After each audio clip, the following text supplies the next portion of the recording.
Pete the Cat and the Bedtime Blues. Pete and the gang are at the beach. They've been having a groovy time in the surf and sand. But now the sun is starting to set. Pete is bummed out. He doesn't want the fun to end. But what can he do?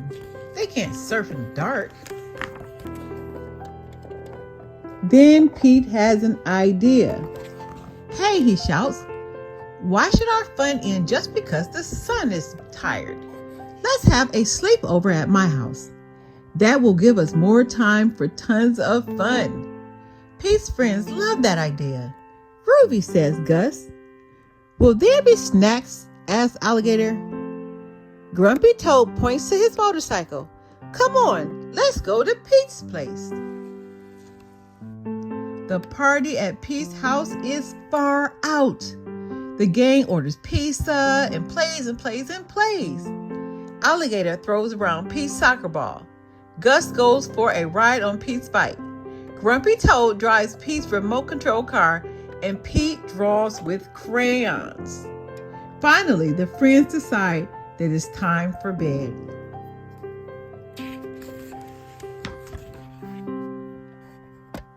The gang rolls out their sleeping bags and puts on their pajamas. Good night, Gus, Pete says, turning off the light. Good night, Alligator. Good night, Grumpy Toad. Good night, Pete, the friends call. Pete pulls his blanket up high. He fixes his sleeping cap. He swishes around to get comfortable. It has been a long day, but now he is ready for some shut-eye. Slowly, Pete's eyes close. He is about to catch some Z's when he hears a noise. Clap, clap, clap. Pete sits up and turns on the light. Who did that? He asks.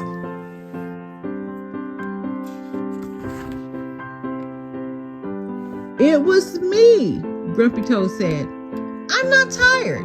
I don't want to go to bed. I want to clap my hands instead. Pete covers his head.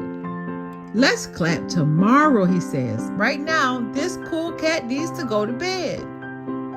Pete turns off the light again. Good night, Gus. Good night, Alligator. Good night, Grumpy Toad. Time to sleep. Good night, Pete, the friends call back. Pete fluffs up his pillow. He pulls his blanket down, then he closes his eyes. Pete is about to catch some Z's when he hears another noise. Rat-a-tat-tat. Pete turns on the lights again. Who did that? He asks. It was me, said Gus. I'm not tired. I don't want to go to bed. I want to jam.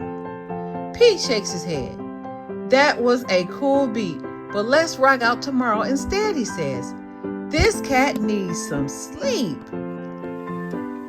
Pete turns off the light again. Good night, Gus. Good night, Alligator. Good night, Grumpy Toad. Time to sleep. Good night, Pete, the friends call. Pete rolls onto his left side. He rolls onto his right side. He is about to catch some Z's when he hears a loud munch.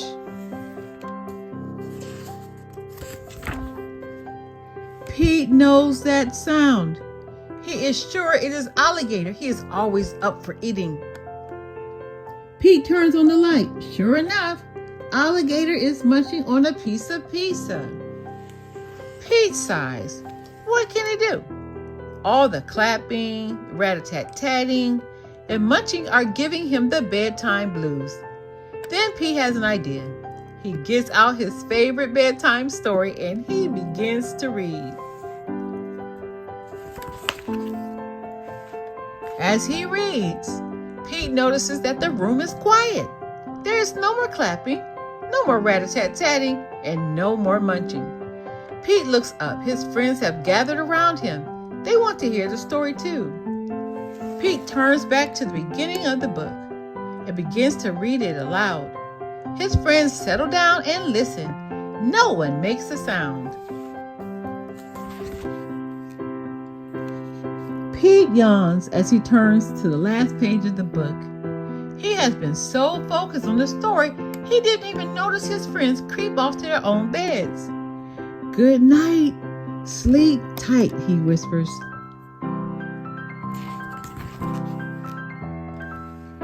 Pete puts his book down. He turns off the lights and he closes his eyes. Soon, Pete is fast asleep. Dreams of another groovy day of surfing fill his head as the cool cat finally catches some Z's. Pete the cat and